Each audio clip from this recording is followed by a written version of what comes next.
One of the challenges that's faced by students who are early on in their careers and doing a research project is identifying high quality literature to use as part of your information base for doing the project. And so you'll often be searching in Google Scholar or on another website that can provide you with papers like SSRN or the NBER working papers, perhaps. And you'll be curious about, I found a paper that seems to be pretty relevant to my topic according to the title and the abstract. But is this a sort of good and reliable piece of work? And does it deserve my attention?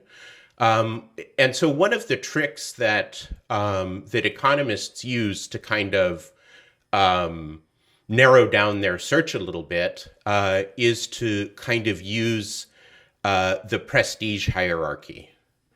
Um, and so the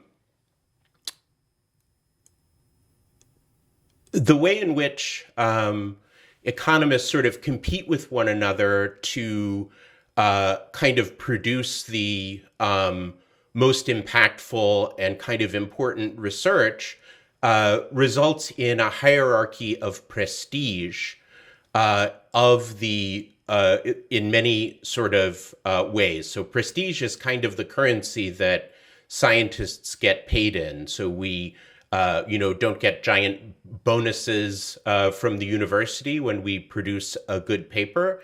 The way that we're recognized is kind of by the quality of the outlet in which we publish our work, also by the sort of quality and prestige of the institution we're a part of, in particular, like our colleagues in our department. So people who are high profile and regarded as the best researchers tend to all be concentrated in a fairly small number of departments. And so we can use these facts to kind of help us do our triage on papers that we're finding from Google Scholar. And so there are three ways in which this prestige is sort of conveyed. First is that there's a hierarchy of journals in economics. Some journals are considered better than others because there's a competition to get into these journals, and there's a sorting of papers that happens across the journals. So there are a handful, 5 to 7 journals in economics that are considered top journals. These are all also what we call general interest journals. So they publish papers in all of the different fields of economics, from health to economic theory to development to finance to industrial organization. And in the description, I'll sort of provide a list for you of the names of the different journals that are both these general interest journals and also what are called field journals.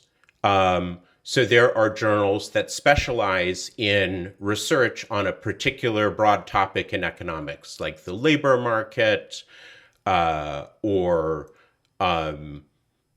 sort of behavioral economics or development economics or trade or monetary economics and so forth. These are generally considered to be a little less prestigious than the general interest journals, although within each field there tends to be, again, a hierarchy, with one journal kind of regarded as the top field journal and others as a little bit less prestigious. And so the process of publishing involves you sort of write your paper, you think it's the best thing that has ever been written about the topic, you're very enthusiastic, you submit it to one of these top general interest journals, And if the editors of those journals and the referees who the editors asked to kind of look at your paper and comment on it agree that this paper is actually a huge advance in our understanding of this topic, they will publish it in the general interest journal. These papers are also of very high quality in that if they're an empirical paper, the empirics have been very carefully evaluated, and the people who are at the top of the profession have read them and decided that, yeah, this is a good argument. This is a solid paper. If they think that it's not necessarily a sort of super large advance in terms of our understanding, they may say, like, this is a great paper, but it's not quite as big a step forward as we would expect for our super prestigious journal. And then what you would do would be to submit it to a field journal that is relevant to the topic of the paper. The top field journals also tend to be pretty demanding in terms of the sort of quality of the empirical analysis and the assessment that the conclusions that are drawn by the paper are well supported by the evidence. But these top field journals tend to publish less papers that are sort of smaller advances, but still very good. And then there are other journals where that are a little less well regarded in the hierarchy, where you can publish things that maybe have some flaws to them that other people who are knowledgeable in the field will identify and sort of say, yes, this is pretty interesting, but there are some flaws in it. And those flaws will often, still be in the paper when it's published, and may or may not be totally obvious to someone who hasn't done work in the field so very much so far. And so I would recommend looking at the papers that are published in the top journals and in the general interest journals particularly carefully.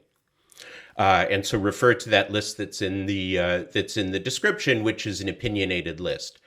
Now,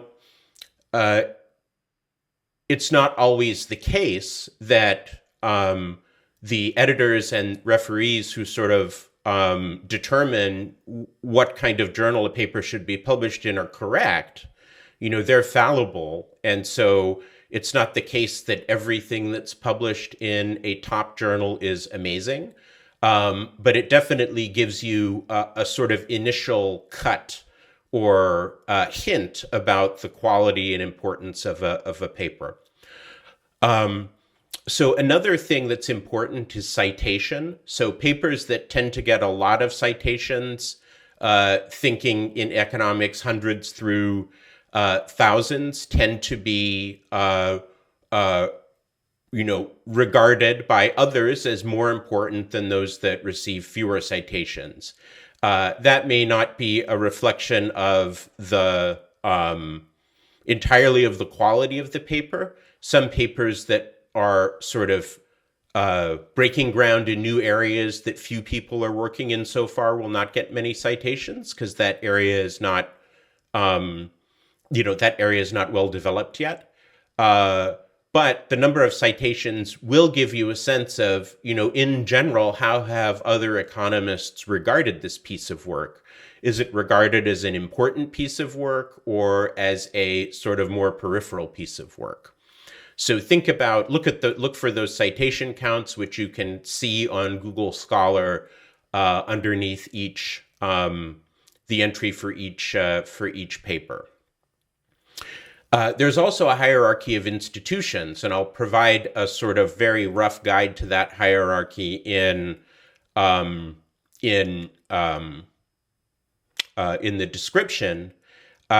And so as economists kind of go through the process of doing their research work and have either big success or sort of little success in terms of publishing papers in high quality journals, they'll tend to move around across departments, and the people who have sort of been the most successful in publishing a lot of papers in good outlets will tend to be recruited away to the departments that also have many other people who have done that and who usually have a lot of resources.